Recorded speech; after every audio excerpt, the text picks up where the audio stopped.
Narrator. Hello and a very discerning welcome back to the English Learning Podcast. Imagine a vibrant, complex ecosystem, teeming with diverse personalities, unspoken hierarchies and currents of influence. Now picture that ecosystem within the walls of your office.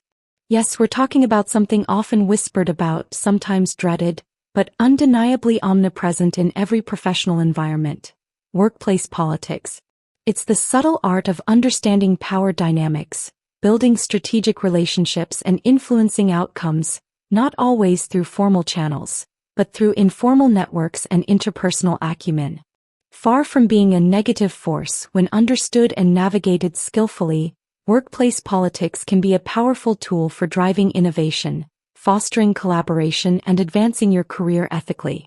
But how do you decode the unwritten rules? How do you build influence without compromising your integrity? And how do you maintain your composure when the waters get choppy? Today we're pulling back the curtain on this intricate subject. Join us for a candid and deeply practical conversation between Anya, a seasoned professional who has mastered these dynamics, and Ben, a rising talent eager to understand the nuances of organizational influence. Their dialogue will not only sharpen your English comprehension and vocabulary related to corporate culture but also equip you with essential strategies to navigate the political landscape of any workplace with confidence and integrity. So prepare to listen, reflect, and uncover the secrets to mastering the unspoken game of professional success. Anya, Ben, it's great to connect. I hear you're diving into some of the deeper aspects of career growth, and workplace politics often comes up as a topic that can be quite perplexing for people. What are your initial thoughts or perhaps concerns when you hear that phrase? Ben, Anya, thanks for this. Perplexing is a perfect word for it. Honestly, it often conjures up images of backstabbing and manipulation, which feels inherently uncomfortable. My biggest concern is how to navigate it without compromising my values or getting entangled in negativity. How do you even begin to approach something that feels so intangible and potentially perilous? Anya, that's a very common and valid apprehension, Ben. And you're right, negative associations do exist. But let's reframe it. At its core, workplace politics is simply about human interaction, influence, and the allocation of resources within an organization. It's about understanding who makes decisions, who influences those decisions, and how information flows. It's not inherently good or bad, it simply is. The key is to approach it strategically and ethically. My first piece of advice is always observe. Become an astute observer of your organizational culture. Who are the formal leaders and who are the informal influencers? Who do people go to for advice, even if they don't hold a senior title? Ben, that's a helpful reframe. So, it's less about manipulation and more about understanding the ecosystem. I've definitely noticed those informal influencers. Seems like building relationships is a huge part of this. But how do you build genuine, strategic relationships without it feeling transactional or inauthentic? Anya, excellent question. Authenticity is paramount. You can't fake genuine connection. It starts with genuinely understanding others' perspectives, their goals, their challenges. Offer help where you can without expecting immediate reciprocation. Be curious about what truly drives your colleagues and leaders. Networking isn't just about collecting business cards. It's about building bridges of mutual respect and understanding. Attend cross-functional meetings, volunteer for projects that expose you to different departments, and simply make an effort to engage in casual conversations. These small interactions accumulate over time and build social capital. What kind of relationships have you found most beneficial so far? Ben, I've found relationships with peers in my immediate team to be most beneficial, mostly for collaboration and shared problem solving. But I recognize the need to expand beyond that, especially upwards and across departments. What about communication, particularly when dealing with sensitive issues or disagreements? Feels like walking on eggshells sometimes.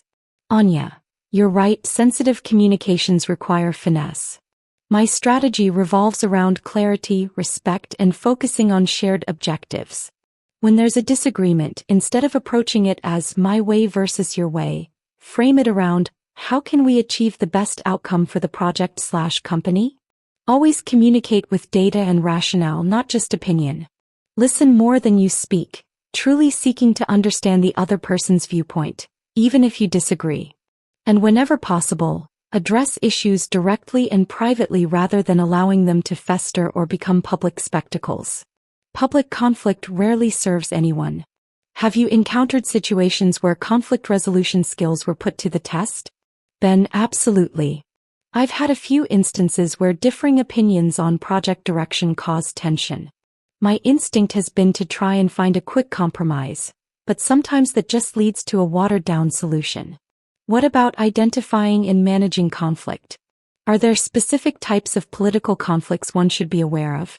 Anya, that's a very astute observation, Ben. A quick compromise isn't always the best solution. Sometimes, constructive conflict is necessary for true innovation.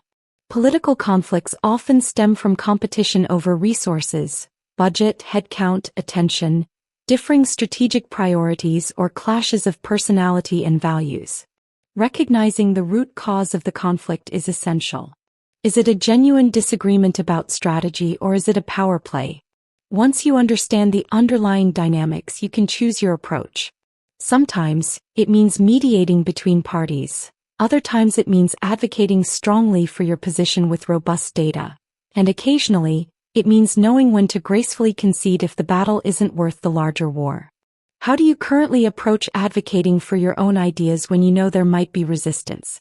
Ben, when I anticipate resistance, I try to gather as much supporting evidence as possible, and I'll usually try to get some informal buy-in from key stakeholders beforehand. I guess that's a form of pre-wiring, isn't it? My challenge is often knowing who those key stakeholders truly are beyond the obvious managers. How do you identify the people whose opinions truly carry weight, even if they're not explicitly in the decision-making chain? Anya, you've hit on a critical point, Ben.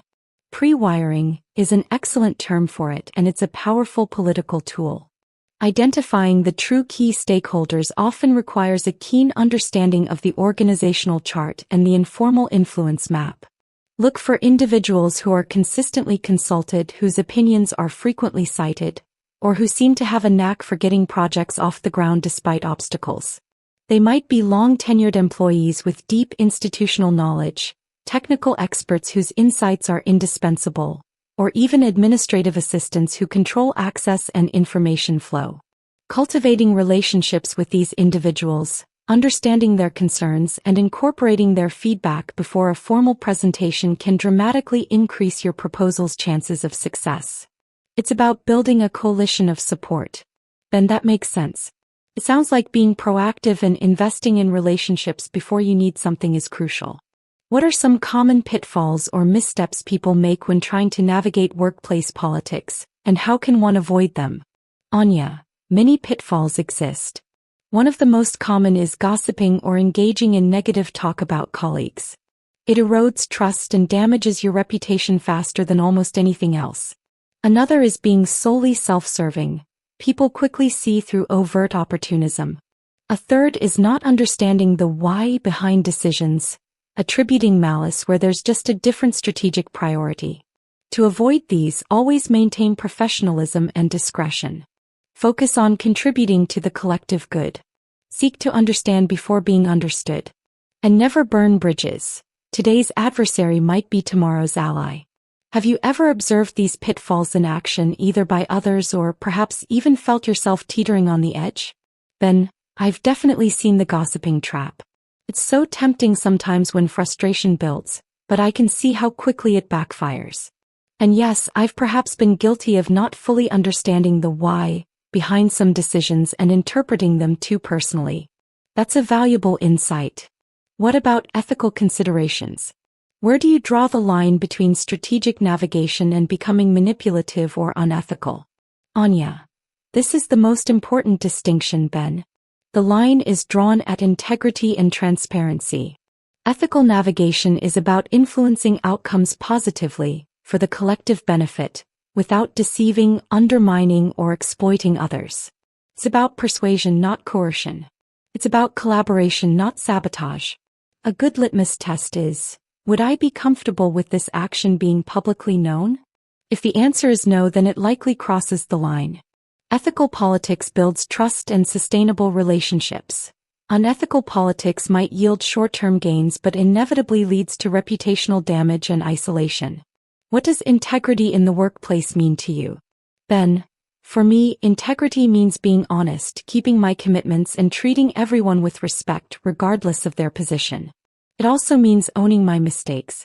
It sounds like maintaining that integrity is not just morally right, but strategically smart for long-term success in navigating politics. How do you handle situations where you feel someone else is acting unethically or politically manipulative? Anya, that's a tough but important scenario. My approach is generally to remain calm, gather facts, and focus on the behavior rather than the person. Document specific instances if necessary. If it's impacting your work or the team's well-being, address it directly with the individual if appropriate and safe, focusing on the impact of their actions. If that's not feasible or if the behavior persists, escalate it through formal channels like HR or your manager, again with clear, objective observations. Avoid reacting emotionally as that can detract from your credibility. It's about protecting yourself and the organization, not engaging in a counterpolitical battle. Have you faced situations where you've had to consider escalating a concern? Ben, I haven't had to escalate anything formally yet, but I've certainly felt the discomfort of witnessing or experiencing behavior that felt unfair or manipulative. It's good to have a clear framework for how to handle it professionally. What about the flip side? How can you leverage workplace politics in a positive sense to actually accelerate your career or drive positive change within the organization? Anya, now we're getting to the proactive, empowering aspect. Leveraging politics positively means identifying key strategic initiatives within the organization and aligning yourself with them. It means taking on high-visibility projects that showcase your abilities to influential people. It means proactively seeking mentorship and sponsorship from leaders who can advocate for you. It means understanding the strategic priorities of your department and the wider organization, and ensuring your work consistently contributes to those. Essentially, it's about making your contributions visible, building a reputation as a problem solver and a team player, and ensuring your name comes up in positive conversations at higher levels. It's about being a solution, not just identifying problems. Ben, that's a powerful shift in perspective, moving from simply surviving politics to actively leveraging them for good. Sounds like it ties back to understanding the big picture and where you fit into it. What about the role of self-awareness in all of this? How does understanding your own political style or tendencies help? Anya, self-awareness is absolutely foundational, Ben. Understanding your own communication style, your strengths in building relationships, and also your potential blind spots or areas where you might inadvertently create friction. Are you naturally more direct or more diplomatic? Do you tend to avoid conflict or embrace it? Recognizing your own predispositions allows you to adapt your approach to different situations and personalities. It helps you anticipate how your actions might be perceived by others who have different styles. It's about knowing yourself well enough to adjust your sails to the prevailing winds, so to speak. Ben, that's crucial. I hadn't thought about my own political style. It's easy to focus only on others. And how important is resilience in navigating this complex landscape? It seems like there will inevitably be setbacks or disappointments. Anya, resilience is indispensable. The political landscape is dynamic. Not every battle will be won, not every initiative will succeed, and not every relationship will blossom. There will be disappointments, perceived slights, and moments of frustration. Resilience means the ability to bounce back from those setbacks, to learn from them, and not to let them derail your long-term objectives. It's about maintaining perspective, focusing on what you can control and not taking everything personally. It also ties back to self-compassion, not dwelling on mistakes but moving forward. Ben, that's a great reminder. It truly is a marathon, not a sprint, and requires continuous learning. Anya, this has been incredibly insightful. You've given me a much clearer and frankly more positive framework for understanding and engaging with workplace politics. Anya, my pleasure, Ben. Remember, politics isn't just about maneuvering. It's about influence, building bridges, and understanding the human element of organizations. When wielded ethically, it's a powerful force for positive change and personal growth. Narrator. What a profoundly practical and enlightening conversation between Anya and Ben, dispelling common myths and illuminating the constructive side of navigating workplace politics.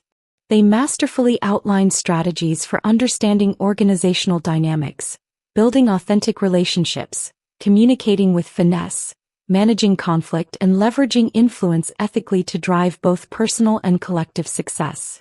Their insights underscore that political acumen, far from being a dark art, is an indispensable skill for any professional aiming to thrive in complex environments. Now, let's briefly engage with some key ideas from their discussion.